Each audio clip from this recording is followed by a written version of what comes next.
नमस्कार। जैसा कि आप स्क्रीन पे देख रहे हैं G20। जी हाँ, G20 जिसकी ताक पे सारी दुनिया थी। G20 जिसकी मेज़बानी भारत किया। आइए आज हम G20 के कुछ पॉइंट को जानेंगे। G20 हमारे लिए महत्वपूर्ण है, इम्पोर्टेंट है। हमारी परीक्षा की दृष्टि से भी ये बहुत महत्वपूर्ण बिंदुओं को रखती है और साथ ही साथ एक भारत का नागरिक होने के नाते हमें G20 के बारे में और उसके कुछ महत्वपूर्ण बिंदुओं के बारे में जानना चाहिए। ठीक है, तो इसके पहले हम क्या क्या जानेंगे, उससे पहले हम इसकी कुछ पृष्ठभूमि को देख लेते हैं, उसके बारे में जान लेते हैं। तो कूटनीतिक मंच पर भारत को शनिवार को ऐतिहासिक जीत मिली।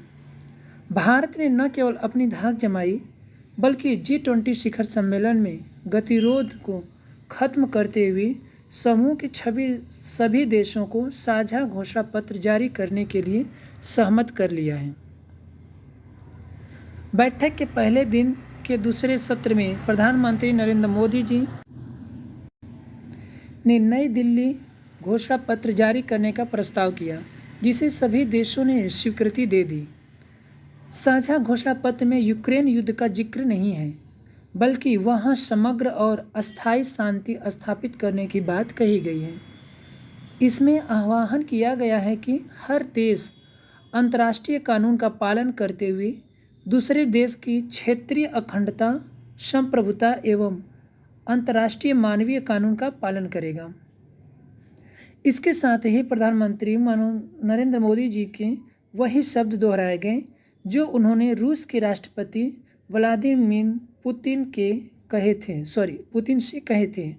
उन्होंने कहा था, यह युद्ध का काल नहीं है। इस बात को मोदी जी ने कल फिर से दोहराया।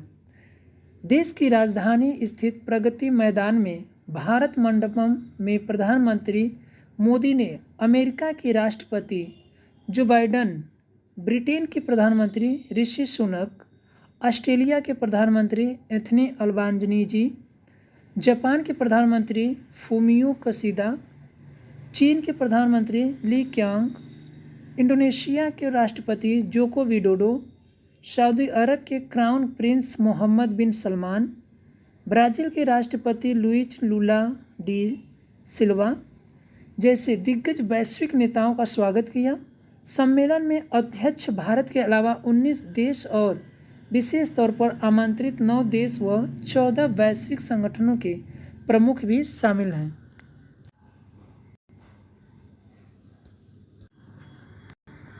दिन भर चले सम्मेलन में एक धरती, एक विश्व व एक भविष्य के साथ ही विकासशील एवं गरीब देशों के हितों को लेकर चर्चाएं हुई और इस बारे में बतौर अध्यक्ष भारत ने जो प्रस्ताव रखे उन पर विमर्श भी हुआ। ध्यान रखिएगा इसका कि क्या था, एक धरती, एक विश्व व एक भविष्य। ठीक है, ध्यान रखिएगा, एक धरती, एक विश्व और एक भविष्य। ठीक है, ये इसके भी महत्वपूर्ण पॉइंट हैं। एक धरती, एक विश्व और एक भविष्य। आगे देखते हैं कि पिछले 9 महीनों में भारत की तरफ से जितने प्रस्ताव रखे गए तकरीबन उन सभी पर सहमति बनी और उन्हें घोषणा पत्र में शामिल किया गया। इसे ऐतिहासिक उपलब्धि माना जा रहा है क्योंकि घोषणा पत्र को लेकर कुछ विवाद की बातें सामने आ रही थी। पहले सत्र की अध्यक्षता करते हुए प्रधानमंत्री नरेंद्र मोदी ने अफ्रीकी यूनियन को G20 का नया सदस्य बनाने का प्रस्ताव किया। ध्यान दीजिएगा, ये हमारे परीक्षा की दृष्टि से इम्पोर्टेंट है। नया सदस्य किसे घोषित किया गया, तो अफ्रीकी यूनियन को, है ना, इसको याद रखिएगा। अफ्रीकी यूनियन को नया सदस्य घोषित किया गया G20 का। ठीक है,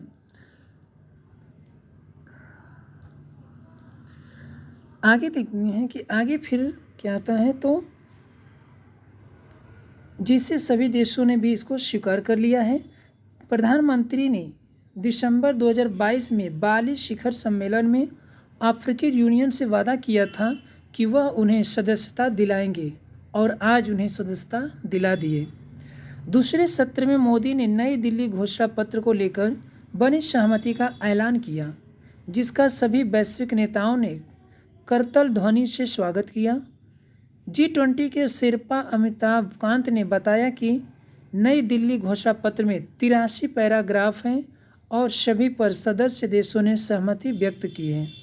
ठीक है, तो ये था कुछ इससे पृष्ठभूमि से संबंधित चर्चाएं।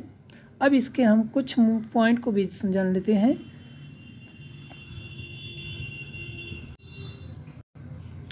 इसमें क्या हुआ, तो पहला पॉइंट आप यहाँ से देख रहे हैं, नई दिल्ली घोषणा पत्र पर बनी सर्वसहमति। ठीक है, घोषणा पत्र में सभी 83 बिंदुओं पर मुहर। अफ्रीकी यूनियन G20 का नया सदस्य बना और ग्लोबल बायो फ्यूल्स अलायंस की हुई घोषणा।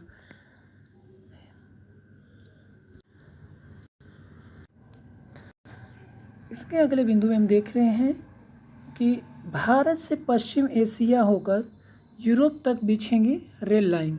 ठीक है, भारत से पश्चिम एशिया तक बिछेगी रेल लाइन। दिल्ली घोषणा पत्र जारी करने के बाद प्रधानमंत्री नरेंद्र मोदी ने अमेरिका के राष्ट्रपति बाइडेन, सऊदी अरब के क्राउन प्रिंस मोहम्मद बिन सलमान व कुछ दूसरे नेताओं के साथ मिलकर भारत पश्चिम एशिया यूरोप रेल कॉरिडोर परियोजना का ऐलान भी किया। इसे चीन की कनेक्टिविटी परियोजना बेल्ट एंड रोड इनिशिएटिव का सबसे बड़ा जवाब बताया जा रहा है, जिसमें भारत और अमेरिका की सबसे अहम भूमिका होगी। शाम को मोदी जी ने बाइडेन, बांग्लादेश के प्रधानमंत्री शेख हसीना, ब्राज़ील के राष्ट्रपति, UAE के राष्ट्रपति, इटली के प्रधानमंत्री व कुछ दूसरे नेताओं के साथ मिलकर ग्लोबल बायोफ्यूल्स अलायंस का ऐलान किया। G20 सम्मेलन का समापन 10 सितंबर को होगा। ब्राज़ील इसका नया सदस्य बनेगा। ठीक है, उसके बाद आगे देखते हैं कुछ पॉइंट्स हैं कि बड़ी चुनौती थी साझा घोषणा पर सहमति को बनाना, अर्थात सभी देश एकजुट होकर इस घोषणा को स्वीकार करें, हस्ताक्षर करें, इसकी कोई वो नहीं थी। एक तरह से ये चुनौती ही था।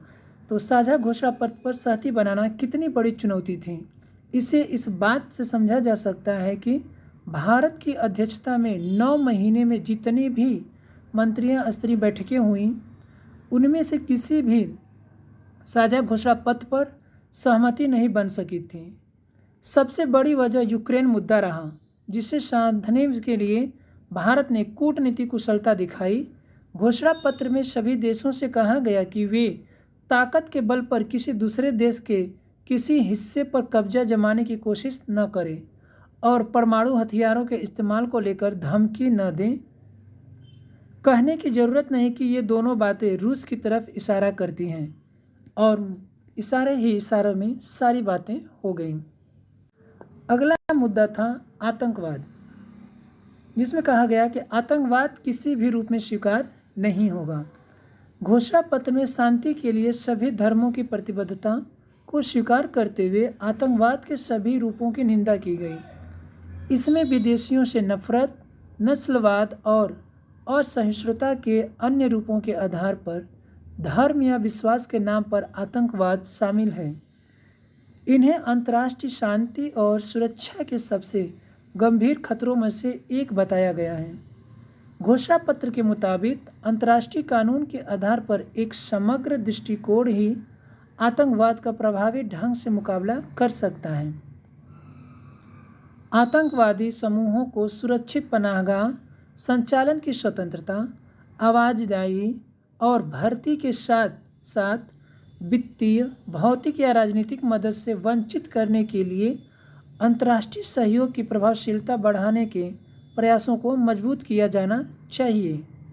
घोषणा पत्र में छोटे और हल्के हथियारों की तरफ तस्करी के बारे में चिंता व्यक्त करते हुए इस संबंध में अंतर्राष्ट्रीय सहयोग की महत्वपूर्ण बताया गया। ठीक है, तो आतंकवाद पे भी इसकी चर्चा धार्मिक तौर पे भी इसकी चर्चा की गई। यहाँ पे देखिएगा, धार्मिक घृणा के सभी कृत्यों की निंदा, अर्थात घोषणा पत्र में G20 ने व्यक्तियों, धार्मिक प्रतीकों और पवित्र पुस्तकों के विरुद्ध धार्मिक घृणा के सभी कृत्यों की कड़ी निंदा की है।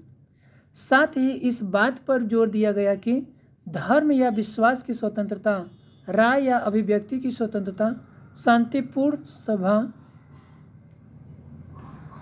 का अधिकार और संघ बनाने की स्वतंत्रता का अधिकार एक दूसरे पर आश्रित, अंतर संबंधित और पारस्परिक रूप से मजबूत करने वाले हैं। ये अधिकार धर्म या आस्था के आधार पर सभी प्रकार की सहिष्णुता और भेदभाव के विरुद्ध लड़ाई में भूमिका निभा सकते हैं। अंत में हम आपको बताएं, एक बहुत ही महत्वपूर्ण बात पे भी चर्चा हुई थी, जिससे है कि अंतर्राष्ट्रीय मंचों पर अब इंडिया की जगह भारत होगा। अंतर्राष्ट्रीय मंचों पे अब तक लोग इंडिया कहते आए, लेकिन अब उसे भारत कहा जाएगा।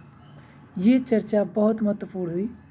और अब हम लास्ट में आपको अपने देश के प्रधानमंत्री माननीय मोदी जी को कुछ भाषणों में जो कहे हैं उनके शब्द बता रहे हैं। नई दिल्ली घोषणा पत्र अपनाने के साथ ही इतिहास रचा गया है। सर्वसम्मति के साथ एकजुट होकर हम एक बेहतर, अधिक समृद्ध और सामंजस्यपूर्ण भविष्य के लिए सहयोगात्मक रूप से काम करने का संकल्प लेते हैं। G20 के सभी साथी सदस्यों को उनके समर्थन और सहयोग के लिए मेरा आभार। धन्यवाद। ये था G20 से संबंधित कुछ महत्वपूर्ण बिंदु जो हमारे परीक्षा की दृष्टि से और एक भारत का नागरिक होने की दृष्टि से इसे जानना हमारे लिए अति आवश्यक है। तो आज का वीडियो यहीं पे समाप्त करते हैं। धन्यवाद।